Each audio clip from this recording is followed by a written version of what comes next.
Are seed oils behind the rise of colon cancer in young adults? A groundbreaking new study from the University of South Florida has uncovered a shocking connection between seed oils, ultra-processed foods, and colorectal cancer. Could your favorite snack or salad dressing be putting you at risk?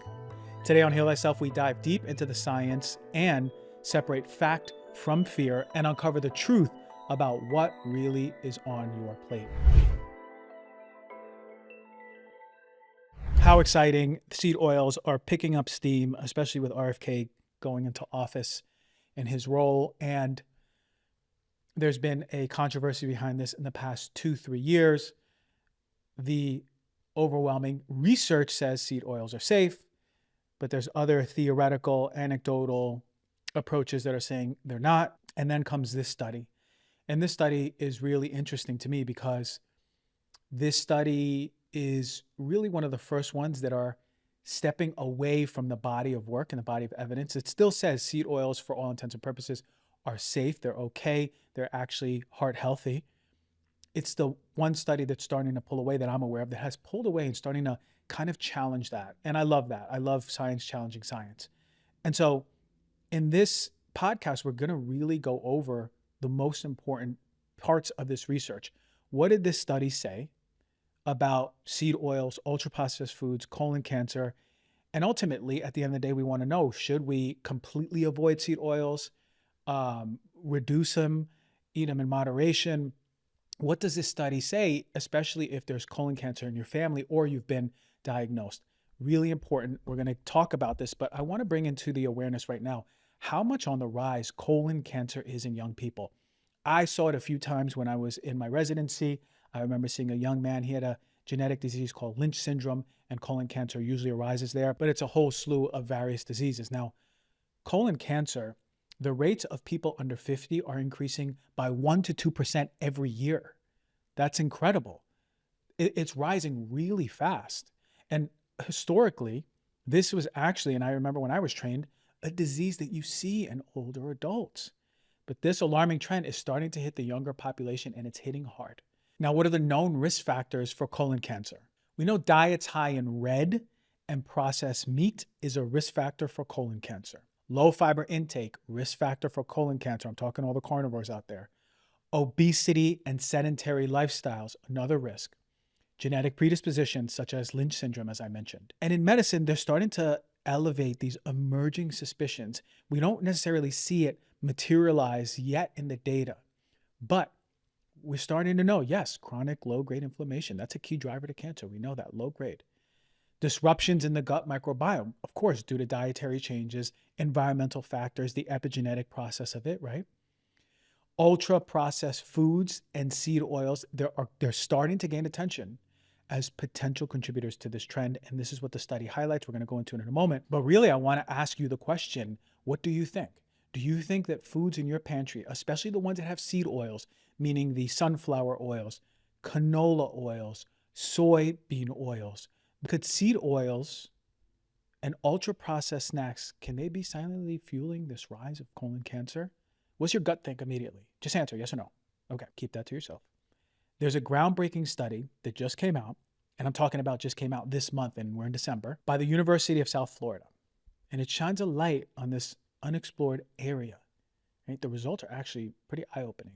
And I just first saw it pop up in my fellow practitioner, Will Cole. He said, new study comes out, and he talked about the results on his post. I said, interesting.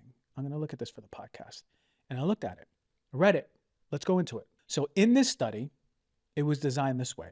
They wanted to know, they wanted to explore, how does dietary factors, particularly ultra-processed foods and seed oils, how do they contribute to colon cancer risk? Right? This rise in rate of colon cancer. Is that contributing? And is it through the mechanism of chronic inflammation? So this was a human designed study. They analyzed large data sets of dietary patterns and health outcomes. They had preclinical studies. They used animal models, they used cell cultures, and they looked at the inflammation and tumor development, right? and they looked at all the inflammatory biomarkers. They measured those biomarkers, as I mentioned before on many shows, prostaglandin, cytokines. These are inflammatory proteins, which are really showing how inflamed your body is. They looked at diets high in ultra-processed foods, diets high in seed oil rich in omega-6 fatty acids, like the soybean oil I was talking about, inflammatory markers, and tumor progression. So they looked at these study results, right? And they wanted to look as inflammation as the driver of these cancers. You know what's fascinating? We spend about a third of our lives sleeping, yet so many of us do not think twice about what we're sleeping on. And I've been using the Birch mattress for years. Let's say about three and a half, maybe. Wow, 3.5 is a long time, dude. Shout out to Birch, but I was initially blown away. It was comfortable. I know what it was made out of. Super clean mattress. It's the best one out there. And they're free of this really nasty chemical called polyurethane. Those are the foam mattresses that you find, the foam pillows that you find. And those often off-gas fiberglass, which are harmful for your sleep. There's a volatile organic compound. This VOC you breathe in, it disrupts your respiratory system. It causes inflammation in the system over time, and you're not getting a deep, good night's sleep, which is supposed to be restorative. So when you're getting a deep sleep, you're putting out that fire, but you don't want to be exposed to stuff that is causing those microfires every single night. That is why I was drawn to Birch's commitment. They only use organic and natural materials. And what makes Birch different is that they craft their materials with organic cotton, organic wool, 100% natural latex. It's really cool because the wool that they use is in itself a natural flame retardant instead of fiberglass, a natural solution, and it's ethical. Big for me. And as someone who spends time, I can get hot. I do get hot in bed, right? I used to run cold, now I run hot. And it has temperature regulating properties. The organic materials are preventing the growth of mildew, but it's also cooling the body down. Birch is one of the best mattresses out there because it has the most essential labels that you need for a mattress. GOTS and Green Guard Gold certified. That means they're free of the harsh chemicals and pollutants that you're gonna be breathing in for the life of a bed when it's a conventional low quality one. If you're hypoallergenic, mildew resistant, you're gonna create a healthy sleep environment with a Birch. I love everything about it. They have free delivery right to your home and an optional in-home setup and removal of your mattress. Removing mattresses is a headache. If you've done it before, you know what I'm talking about. They even give you a 100-night sleep trial with a 25-year warranty, so you feel good about your investment. So here's an exclusive offer for you, the Heal Thyself listener. You're gonna get 20% off of your mattress purchase plus 2 free EcoRest pillows. Just go to birchliving.com/heal thyself and use the promo code BirchPartner27 at checkout.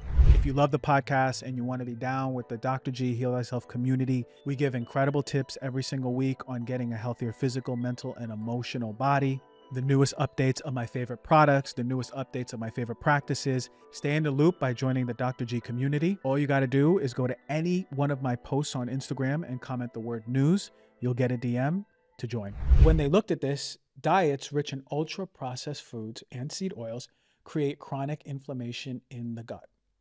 And this environment is weakening the gut lining, slowing down healing, increasing the risk of genetic mutations like cancer. When it comes to seed oils and omega-6 fatty acids, which are oftentimes rich in these seed oils, especially the ones like soybean or sunflower, corn oil. I didn't mention corn oil. Corn oil is another big one. And they increase the production of these pro-inflammatory molecules, these prostaglandins in the body. Low-grade inflammation, just overall low-grade inflammation. And they're actually elevating the markers of gut inflammation when they look at these lab models. So this is problematic. It's problematic because what they were seeing is that there was an increase in tumor growth in the colon. And these ultra-processed foods were actually associated with disrupted gut microbiome, which we know that's not a surprise, right? But it's a key driver to colorectal cancer. Now we know ultra-processed foods could be implicated in cancer, but to say it's a key driver, that's something that really puts an exclamation mark over my head. Additives and emulsifiers and preservatives actually exacerbated the inflammatory response. Interesting, which we really want to start now talking more about additives, emulsifiers, and preservatives, because the way they're in food, they're generally regarded as safe, it's minimal, it's nothing. But it's interesting now that we're bringing this to the surface and going, whoa, okay, they may not cause the inflammatory process, but they can exacerbate it. Interesting.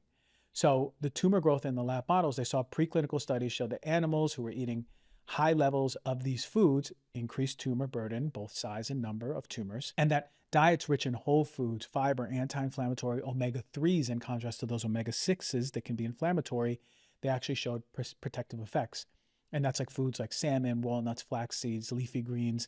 That's going to reduce inflammation and the tumor risk. But I want to go back to this University of South Florida study. Found some intriguing data that we see about seed oils, ultra-processed foods, inflammatory cascades in the body, tumor growth, increase in tumor numbers. And, it's something that really makes us like in medical field go, okay, hold on, let's pay attention to this.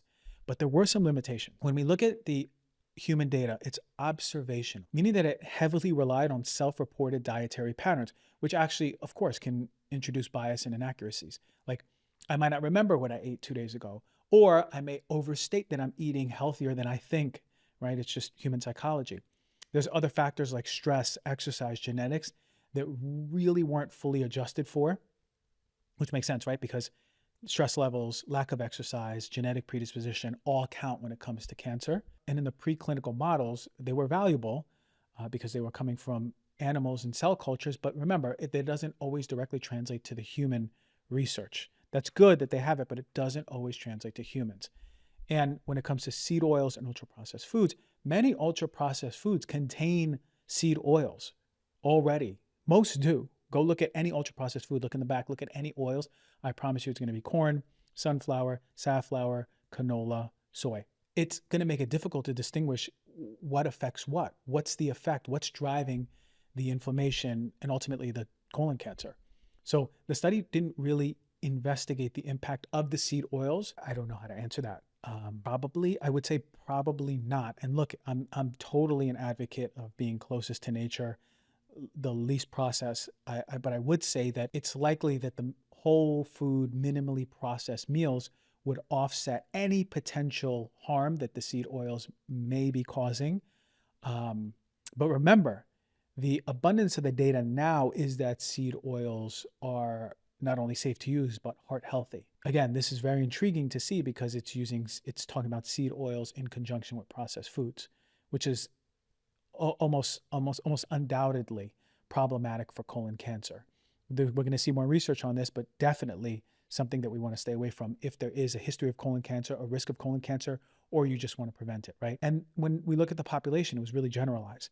The population study didn't include all ethnic, cultural, geographic, different dietary patterns. People eat differently all over the world.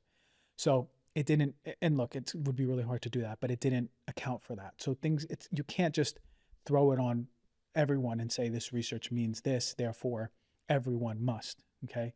And we need long-term research. The study wasn't a long-term intervention trial, so causality, is it really causing it? We can't necessarily just say it yet. Now, I want to go back to this seed oils versus ultra-processed foods. Seed oils are high in omega-6 fatty acids. That can disrupt the body's inflammatory balance. We know that, especially when it's consumed in excess, and a lot of you are eating them in excess. When I was in practice, most people that would come to me had way elevated omega-6, way low omega-3s, big time, and it's not supposed to be like that. Maybe 1-to-1, even more omega-3s than omega-6s. Omega-6s tend to drive that inflammatory process. They do. So when we see that and it's confirmed in excess, we see increased inflammatory markers in the gut, right? It's linked, we know that from the study, increased tumor growth, especially in the preclinical model. Ultra-processed foods, we know, they have additives like emulsifiers, preservatives, added sugars. We know they disrupt the gut microbiome. They can compound the inflammatory response. But what about them together? Right? Because we know many ultra-processed foods are going to contain seed oils, and they can have a compounded effect. Right? They can amplify inflammation. They can promote the microenvironment that is conducive to cancer. So I can say almost definitively, stay away from ultra-processed foods with seed oils. If you eat whole foods and they have seed oils, will it kill you? Probably not. I think there's a big difference in that jump from ultra-processed foods and seed oils to whole foods and seed oils. Now, does that mean in the next 10 years, even 5 years, the conversation may be different when you're eating whole food, unprocessed, clean with seed oils? That might change. That might just be like, no, you want that and just with olive oil. Because seed oils, we found out X, Y, and Z, and we didn't even know that X, Y, and Z existed until we did more research. Well, guess what? Now more research is being done. So what's the big takeaway? Both are going to contribute to colorectal cancer risk. And reducing both is a smart move. Removing both is a genius move, okay? So take them out of your diet, especially if you're continuously eating them. If it's a daily exposure, big time, okay? But what about you? What can you do? It's very important, right? Well, you can replace your seed oils with healthier options, olive oil, avocado oil, even coconut oil, but coconut oil, especially for those at risk for heart disease or high cholesterol, may want to shy away from that. But definitely replacing anything that is ultra processed with seed oils and going more towards whole foods. And focus on the anti-inflammatory foods. Leafy greens, right? Berries, all the colors of the rainbow, fruits, veggies, salmon, flax seeds, right? We want to go with high omega-3 rich foods. And the foods I just mentioned are really good at balancing that omega-6 to omega-3 ratio, bringing it back to 1-to-1, even bringing the omega-3s to 2-to-1. Get yourself a nutritional test every single year. Get with a naturopathic functional doctor. Get your nutrient panel every year and see where you are on the omega-3 and omega-6. Because it's going to be really important, especially, again, if you have a family history of any cancer, especially colon cancer, and or you've been diagnosed, okay? So increasing fiber, of course, is going to be essential for the whole gut microbiome. It's going to be essential for creating a strong environment for your colon. These are fermented foods. As always, I talk about yogurt, kimchi, sauerkraut. Every morning, I'll have a shot of kefir, and kefir is really helpful. It's been helping my gut. I have a little bit of sauerkraut before every meal. Really good at helping your gut solidify and strengthen itself. Very important. All right. So in lifestyle, of course, regular exercise, that's going to reduce systemic inflammation, managing your chronic stress 100%. And that doesn't just mean do more walks. That doesn't mean just do more meditation. It also means if you are living with a giant bucket of unprocessed material, unprocessed trauma, that is, I promise you, going to affect your capacity to even handle stress. So how are you going to empty that cup? Are you doing somatic practices, emotional release? That's going to be really big at preventing colon cancer, right? And at the end of the day, look, it's not about the fear. This is empowerment, right? If colon cancer is going up 1% to 2% every single year, it's our responsibility to be educated about what we can do to prevent that for us and our loved ones, right? Young adults should not be getting colon cancer. No one should be getting colon cancer, right? And a lot of it is dependent on that microbiome, the inflammatory cascade, the foods that we're eating. Foods aren't the only thing, but it's a major thing. So let's really, really understand how these foods are impacting your body, giving yourself better tools, better choices, right? The rise is alarming, but studies actually like this are giving us actionable insights, staying away from ultra-processed foods and seed oils and questioning seed oils more. I'm all for it, right? So the next time you shop or cook, I want you to think, what's the thing that's fueling your body, right? The small changes equals big wins. You can go get yourself some high quality olive oil. Invest in a high quality olive oil, right? One that is only olive oil, organic. It's in a dark bottle, right? It's not mixed with any other oils. Staying informed, being proactive, listening to shows, talking to people, really, really important because we don't learn this in school, but it's our responsibility to retain this information and really start bringing this to us and our loved ones, okay? So thank you for listening. Please rate, review, and subscribe if you have not yet. Help this show grow. Go to YouTube if you haven't yet. This is a big one. I'm asking you as a favor of the year. Go to YouTube and please subscribe to the show. Let's get more eyes on it. Thank you so much. Thank you so much. Stay healthy. Stay with an open heart. Bring love to the world and protect that body.